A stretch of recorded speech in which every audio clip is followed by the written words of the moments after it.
Introducing the Paddy Power World Darts Championships.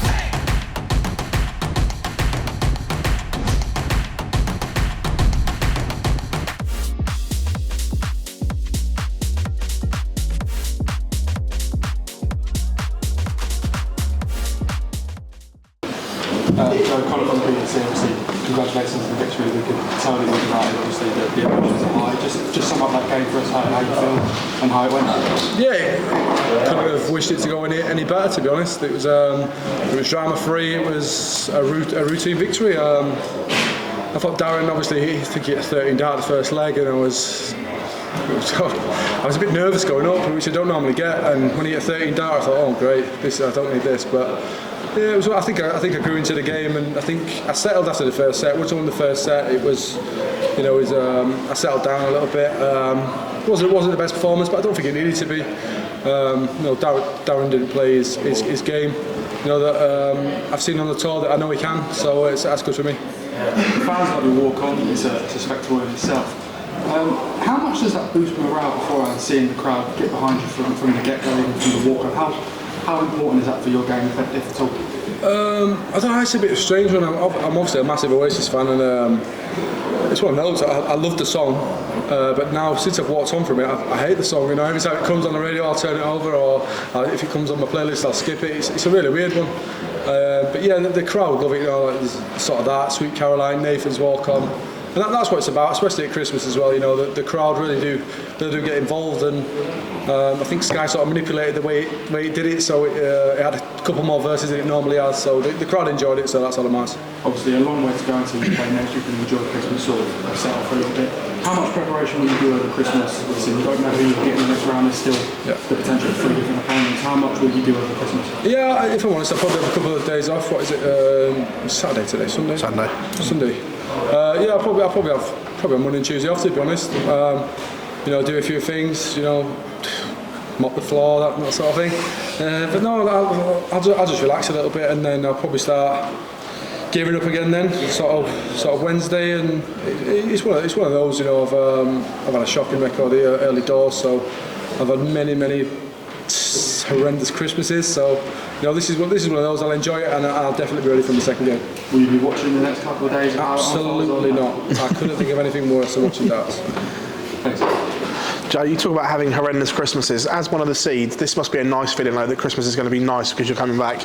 Yeah, it is. Like last year, I was the last game of the whole second round, so I played the 23rd, got finished at 11 o'clock at night. Obviously, scooted up the M1 Christmas Eve, trying to get things sorted. So I'd rather play late, if I'm honest, but especially, obviously now I've won, I'm obviously happy, so I've got sort of between a week and 10 days off, something like that. So I can enjoy it a bit, I can relax a little bit, and like I say, get myself geared up for my next game. Coming into the World Championships, all the focus was on Luke Humphries, and you're in his section. Have you plotted your route to meeting him yet? I've plotted it. I'm not under any sort of illusion. That I know that I'd meet Luke. I'd probably meet Luke in the last 16 if the seeds go to plan, but. I've got the winner of Ryan Searle, Ian White. I forget who Ian White's playing, but they're no mugs, so I'm not looking past my next game. And then you've got 2 TV semi-finals this year. Your TV form's been really, really good, but no title for the first time in 5 years. Is that something that you're concerned about? I wouldn't say I'm concerned about it. I'm disappointed. We all want to win titles. There's no feeling like winning. But I think I play well in patches, and I think my game's sort of gone full circuit a little bit. The Pro Tour used to be my bread and butter in the Euro Tour. Not been great on them, but I've been pretty good on TV. Even the games I've lost, I seem to have played, okay, or a good performance has beat me. So, I'm not too worried about that. But if I can build on the 2 semi-finals and maybe go one further and maybe win this, then I'll be the happiest man. Joe, congratulations. That's what's just fun.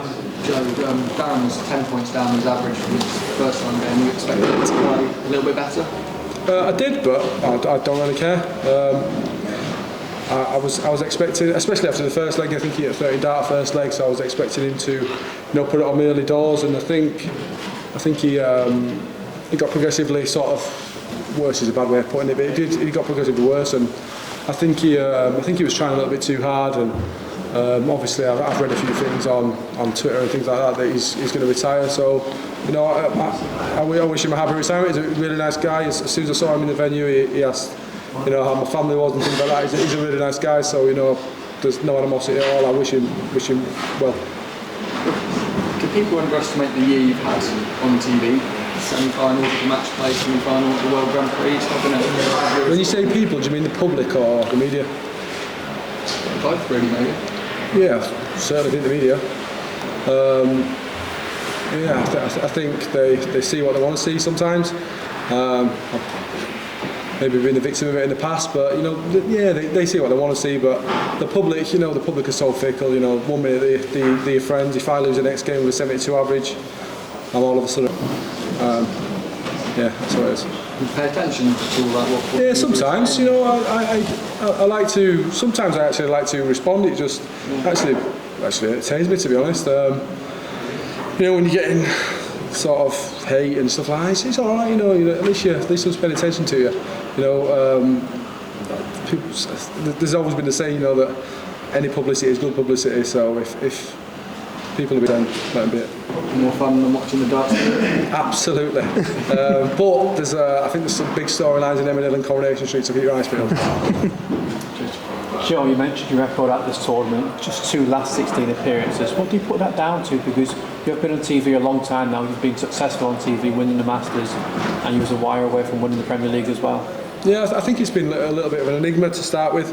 Obviously, it's difficult not being a seed. You know, the draws that I had, as you alluded to there, the games that I did lose, they weren't two idiots. You know, it wasn't losing, you know, to a qualifier from the other side of Baghdad. It wasn't that.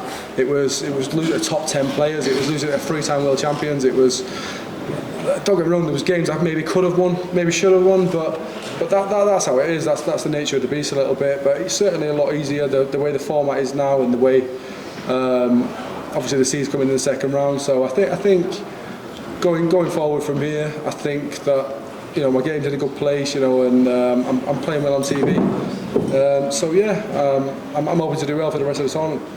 You spoke a few weeks ago that your mindset wasn't quite in the right place. You pulled out of the qualifier at the Grand Slam. It's been a few weeks since then. We saw you in Minehead. How's the mindset now heading into Valley Palace? Yeah, so it's a little bit better. I think that the way I weighed it up, I sort of evaluated. I thought that 3 weeks off, obviously a week while the Grand Slam was on and the week before and after, I thought that 3 weeks off would benefit me more than potentially qualifying for the Grand Slam.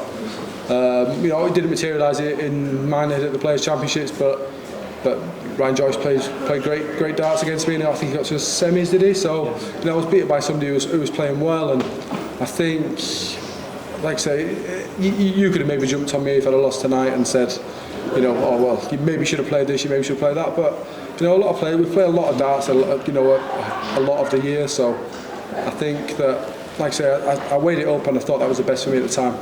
So do you think that break now between this game and the round 3 game will do you good then over Christmas? Yeah, I hope so. Yeah, obviously, if I'd have lost, it'd have been a horrific Christmas. But you know, I've had a few of them in the past, so I know how to deal with that as well. But you know, I'm looking forward to my next game. You know, whether earliest I'm going to play is the 27th. So you know, I'm looking forward to it. I'm going to enjoy Christmas. You know, Christmas dinner is going to taste that little bit better, knowing that I'm coming back. Joe, thank you. Nice, thank you. Joe, one question for the German fans. What do you think the 5 German players can achieve at this tournament? What do you think? What, sorry? What the 5 players from Germany can achieve at this tournament? Yeah, well, obviously we've seen what Gabriel did last year. You know, he got to the semi-finals and he was well deserved in the spot. He was fantastic the whole tournament.